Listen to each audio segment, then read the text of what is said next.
los pacientes de COVID persistente de la provincia de Las Palmas van a tener un centro de referencia para una atención integral. Sanidad acaba de presentar la unidad multidisciplinar que se ubicará en el Hospital Polivalente anexo al Juan Carlos I. Vamos a hablar de ello con Antonia María Pérez, que es directora de programas asistenciales del Servicio Canario de la Salud. ¿Qué tal? Muy buenos días.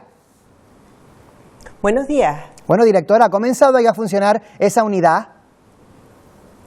Sí, efectivamente, ya lleva varios días funcionando y está engrasándose toda la maquinaria, por así decirlo, pues para que todo funcione a la perfección.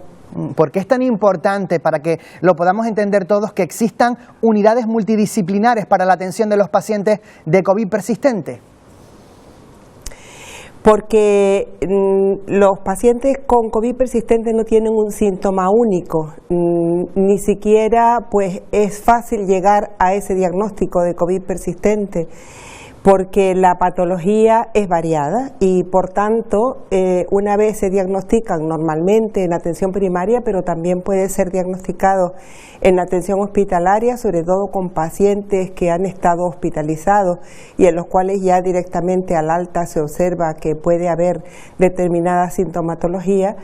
Hay que se ha establecido un protocolo para que quede claro todos los criterios y todos los diagnósticos posibles que queden incluidos en esta patología, pero al ser algo reciente, pues es cuando pase un poquito de tiempo, cuando transcurra un año o quizás menos, cuando ya tengamos datos nuestros y sepamos realmente de qué estamos hablando en cuanto a sintomatología. A grandes rasgos. En el momento actual... Sí, continúe, perdón. En el momento actual, la unidad que está en el Juan Carlos I pues ha comenzado a funcionar con un médico coordinador de dicha unidad, que no es un médico internista, pero a su vez están incorporados otras disciplinas, otras especialidades como son neurología, neumología, rehabilitación, y también otorrinolaringología. De acuerdo a la patología predominante que presente el paciente, pues a su vez el médico coordinador deriva a estos otros compañeros que también forman parte de la unidad. Hablaba usted hace nada del protocolo de atención a estos pacientes con COVID persistente. En líneas generales, de manera muy sencilla, muy resumida, ¿cómo es ese protocolo? Bueno, sobre todo de lo que se trató con el protocolo es de que se consensuara entre los profesionales de atención primaria y de atención hospitalaria cómo iba a ser, además de la sintomatología que ya se entendía que se podría encajar dentro de este diagnóstico, cómo iba a ser toda esa derivación. Entonces se llegó a la conclusión de que lo más adecuado, efectivamente, y tal como establecía la estrategia, es un conjunto, o sea, una unidad que tenga englobado el que pueda el paciente presentar síntomas de tipo mialgia, artralgia, o bien pues confusión o patología ya más respiratoria con dificultad para respirar, y que sea cual sea la sintomatología, iban a estar adecuadamente tratados en esta unidad.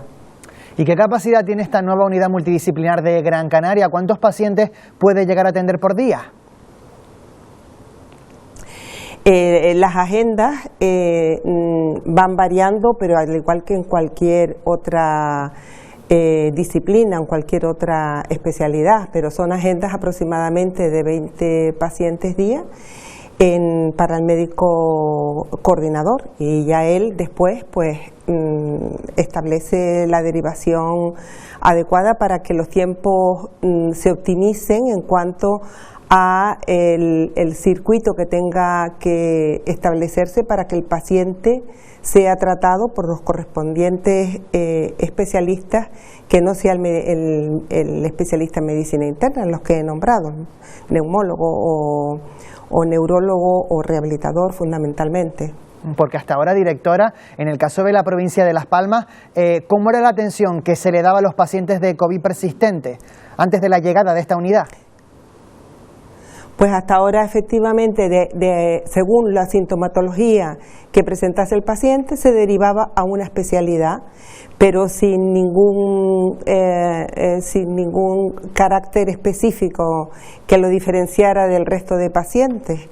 Con lo cual, dado que además los pacientes de COVID persistente pueden tener patología variada, no ser únicamente en un área del cuerpo o en una especialidad determinada, pues los pacientes podían sobre todo sufrir algunos retrasos en la atención por otro especialista. Supongamos que un paciente haya tenido pues una patología respiratoria, esté adecuadamente tratado por su neumólogo correspondiente, pero si a su vez tiene que ser consultado el rehabilitador porque tenga patología que precise tratamiento fisioterápico o tratamiento rehabilitador, tenía que hacer una nueva derivación a esa especialidad y por tanto los tiempos pues hacen que el circuito sea muy largo. En cambio, con las unidades todo esto se optimiza y cuando tiene que pasar de un área a otra, pues el tiempo es mínimo y hay digamos un circuito especial para ello.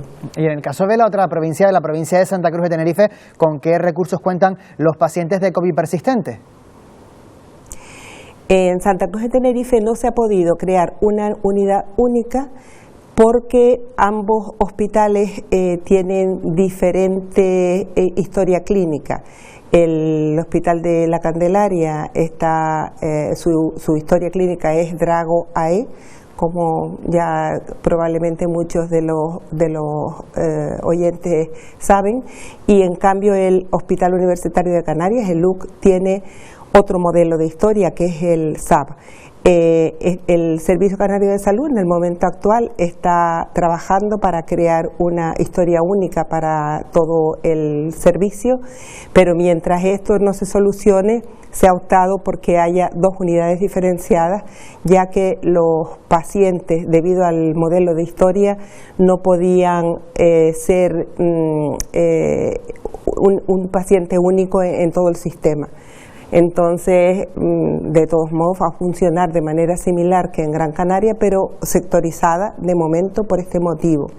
Y en el caso de las islas no capitalinas, islas como La Gomera, El Hierro o Lanzarote, ¿cómo se trabaja con los pacientes de COVID persistente? ¿Son derivados inmediatamente a los hospitales de referencia de las islas capitalinas? ¿Cómo ocurre? Las islas no capitalinas tampoco podemos ponerlas a todos a un mismo nivel. Cuando hablo de nivel, entiéndase de número de especialidades.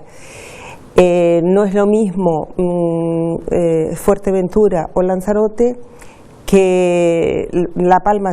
La Palma es una isla que por población y por recursos es intermedia y tenemos en el otro extremo a La Gomera y al Hierro. Tienen menor número de profesionales debido a la propia población, pero en todas las islas va a haber unidades COVID persistente, en todas. En todas las islas existe medicina interna, por lo tanto en todas va a poderse hacer valoraciones del paciente iniciales. En muchas de estas, en la mayoría de estas islas, además, aunque tengan otra sintomatología, serán también valorados en la propia isla, y en algún caso de las islas no capitalinas, de los de menos población y que tengan menos recursos ya de por sí, pues podrán ser derivados, o bien el especialista correspondiente se trasladará a la isla porque ya se hace con determinadas patologías y problemas de salud, y son los especialistas los que se mueven. Por lo tanto, de lo que se trata es de a todos los pacientes, vivan donde vivan, darles una atención lo más similar que no sea posible. Pues Antonia María Pérez, directora de Programas Asistenciales del Servicio Canario de la Salud, muchísimas gracias. Estaremos pendientes de los resultados, de cómo mejora la calidad de vida de los pacientes de COVID persistente gracias a estas unidades por toda Canarias. Gracias, buenos días. Muchas gracias, buen día.